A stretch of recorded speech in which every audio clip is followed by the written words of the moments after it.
Come on, man. I'm international, bro. It's a social media hour. If you're on social media, Facebook, Twitter, Instagram, this is a show for you.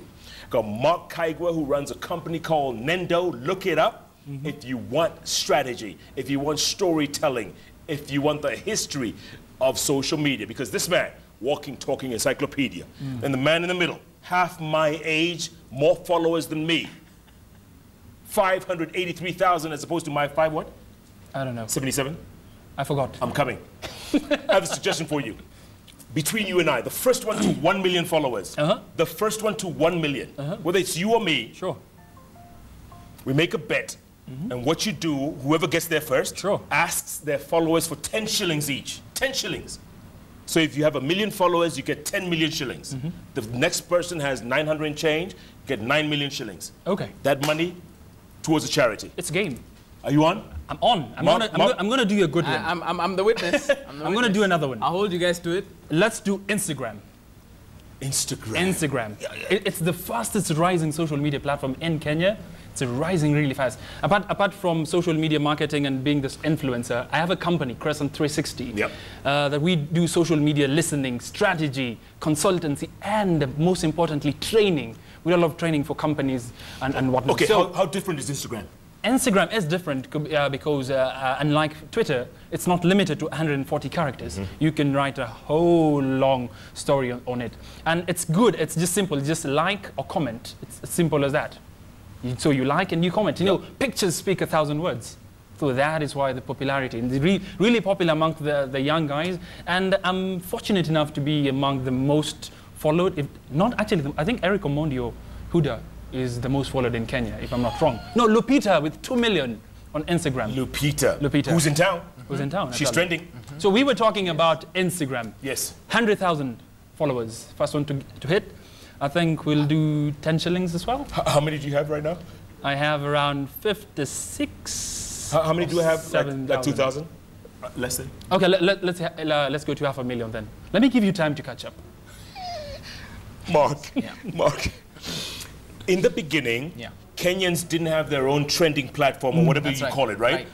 What was that? Right. So if you look back before 2000 and actually 2013, if you look to that time that I mentioned when we started, 2009, 2010, 2011, essentially the early days of digital media here as a whole, and certainly the internet is quite nascent in the fact that, of course, 3G signals were being rolled out at the time, and you had people getting more accustomed to what it means not just to consume on the internet, but to create as well, and that shift itself is something I would encourage everybody watching in their own way. So as much as you've mentioned 3 social networks now, certainly if you're a business professional out there or you run a company, you must be thinking about not only your own website, but certainly avenues such as LinkedIn, where you can connect with other business professionals. So it warrants a mention in that regard. Now, if you go back, Twitter never gave any city in Africa, and certainly not Kenya at the time, a list of localized trending topics, which is how we know that in this case, Xtian Dela on JKL is trending today.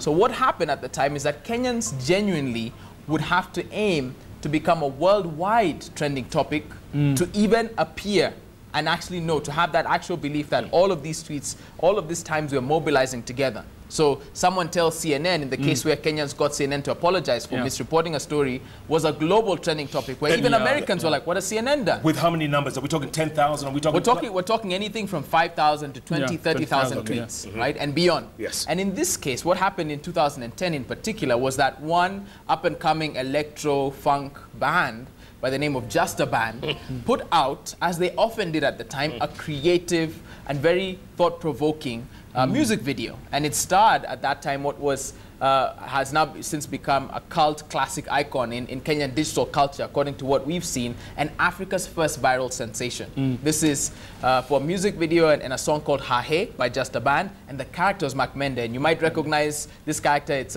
a gentleman who walks these streets nowadays, but with the red bow tie and the kung fu moves, it tapped into what Generation Y in Kenya, those who had grown up in and come of age to where technology was becoming a thing, especially in urban areas, they all saw the potential. And it blew up, didn't it? And it blew up, went global. And so at that time, what it meant was a local Kenyan icon, and, you know, who's just tapping into what we know about culture and what people grew up watching, the kung fu movies, the African-American movies, as well as Chuck Norris, who is a global actor. And the way that people globally refer to him is they say he can do all these magical and crazy feats. Correct. And so people saw, okay, Makmende, you know, can pocket with no clothes, to give a very bad example, right? And so people would now come with all these outlandish statements.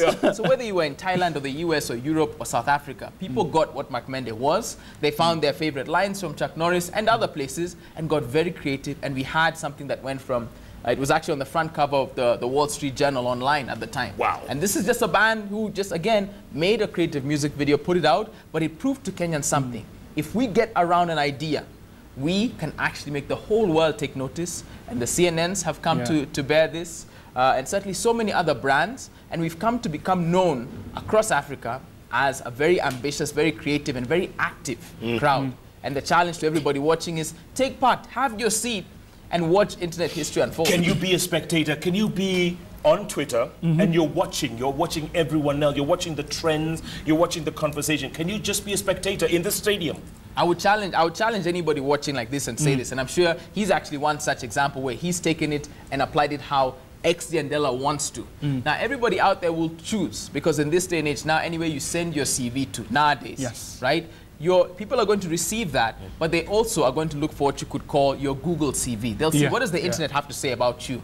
What content is out there? And this could be private content, could be public, could be personal, but you need to own that. And what that means is you're just saying you're going to be proactive. So instead of, for example, an egg, as you mentioned, for an avatar or a profile picture, you choose to have some kind of picture of yours, because God knows there's enough digital cameras in this city alone, and phones, and selfies. But there's at least one good picture. If not, head out to a studio that you like, ask them to give it to you on a flash disk. And just start by just saying, these are my names in the order that I like them written. This is a little about me. This is where I've spent my career. Because I think, especially for leaders now, the next 5 years will be very different to the previous 5, and you need to own your space on the internet. Xtian, what about those people who get on Twitter, who get on Facebook, but not under their names, they're on pseudonyms? Pseudonyms? Yeah. I mean, come on. You're not proud of yourself? You're not... what is it? I think, what are you trying to do? Because I'm Xtian Dela, that's not my name. No, that's fine, that's fine. People know you as Xtian Dela. It's my brand. And Mandela, you know, Mandela, I noticed, Spot Mandela. It relates. Actually, the name has a meaning for a lot of people who don't know. I'm a Christian. And in the book of Psalms, it says, do not touch my anointed one. Xtian basically means Christian. But I choose to call it Xtian rather than Christian, because I believe I'm a Christian who's marked. And you know the letter X is used to mark a place. That's why Xtian. Dela comes from a second name, Mandela. So Xtian Dela, a Christian who's marked, who's called Mandela. That is why. That's deep. Thank you very much. That's deep. Coming back to the whole thing about pseudonyms and everything, it all borders on professionalism. As he said, you need to have a good picture. You need to have, because right now clients, corporates are looking at your online CV. Before I see the CV you've sent to me through your email, I need to go online and search, and Google search, and Instagram search, and you know, one of the most powerful search engines right now, apart from Google, is Twitter. You can go on Twitter right now and search Jeff Koinange, and search any name that you can think about. And all the tweets that I've... they come in. One thing people never always forget is that they think the internet forgets. The internet never, ever forgets. So if you're abusing Safaricom, if you're abusing the corporates, and then you apply for a job later on, and this is for your, your generation. Yes. The kids now who are abusing the networks, they're going to be applying for jobs later, aren't they? Believe you me, it hit me really hard. When I was joining Twitter, I had that hype. I was still young and stupid, I must say. Thinking that I can attack each and every corporate. Later on, I didn't know that this was going to become my business. So it hit me really hard. And after I won the Social Media Award Kenya, the Soma Awards 2014, they actually launched like two days ago for the 2015. Yes, that's right. That's right. After I won that... I was there at Safari Park. Oh. Yeah. I was wondering, who's this guy? Who's Xtian, man? After I won, I sat down with the guys. They taught me about professionalism, about how to articulate myself, how to present myself. If you go on my Instagram right now, at Xtian Dela, if you go to my Facebook, my Twitter, it is clearly stated, this is my online bio, this is my professional picture. So that a client comes there, they see this is a serious person. Each and everything I tweet must be researched, must be articulate, must be professional, must be true. And no typos. No typos. Rule number one when it comes to Twitter, start your sentences using a capital letter. I learned that. very simple things, but they're very professional. Yeah. You need to be professional. So using the pseudonames and hiding, thinking you can hit the likes of Safaricom, the Airtel, the KTNs, and the whatnot, it doesn't help. It'll come back. It will come back to you. And after winning the social media award, I cleaned all that app, and I'm proud to say that I'm working with big brands, the Coca-Colas, the DSTVs, the MTVs, making money. Definitely making money with me and my company. I'll tell you something actually, just on that. Yep. So in the A to Z of Kenyan Twitter, yes. G is actually, and it's a slightly derogatory term, so it was contentious, but when we put it to a vote, this stood head and shoulders above, is grammar Nazi. and grammar Nazi, it's more an internet term as opposed to anything really to do. So take it more figuratively than literally, if you will. Nazi. But that speaks to this idea that in this age of the internet, you have spell check, you have all these ways that somebody can go about making sure that they are typographically and grammatically correct. Yeah. And so people don't generally tend to forgive brands, businesses, leaders, or anybody who tends to make any kind of error. And there are police out there. There are there's certainly people who that's their joy, is to find you out, take a screenshot so that the day you delete it, they can bring it back up and remind you of your place that you genuinely need. Before we go to a break, we got to give credit to a guy who really put Twitter, internet on the map. On the map. Robert Dela, Yeah. Westgate 2013. Yes. Right, Mark? So Westgate, I think, was certainly a very dark time for us as a nation, and for us, you know, as we go out there and we work with organizations like Twitter, like Facebook, and global partners interested in understanding for a country like ours, this is one of the single most significant digital events worldwide, because in terms of terror attacks, it's one of the first times we've seen the terrorists using Twitter in real time as a terror attack is happening. You have, of course, everyday Kenyans here, citizen journalists, people who are in the right place or the wrong place at a particular time. Yes. And then you have the government also. So everybody's trying to manage perception, and really people were caught in the crossfire of what was both the terrorists taunting people, and of course the government trying to manage expectations and say we are in control, and so on and so forth. And so people can look and see real people who put out real tweets during Westgate, and some unfortunately passed away during that time. Yeah. But what we noticed studying that and analyzing really our entire country, from citizen journalists to actual traditional media houses, was that this time itself can teach us so much, one, about security, but two, about the flow of information. So in the case of Robert, as you said, we've chronicled this, it's certainly very well documented online.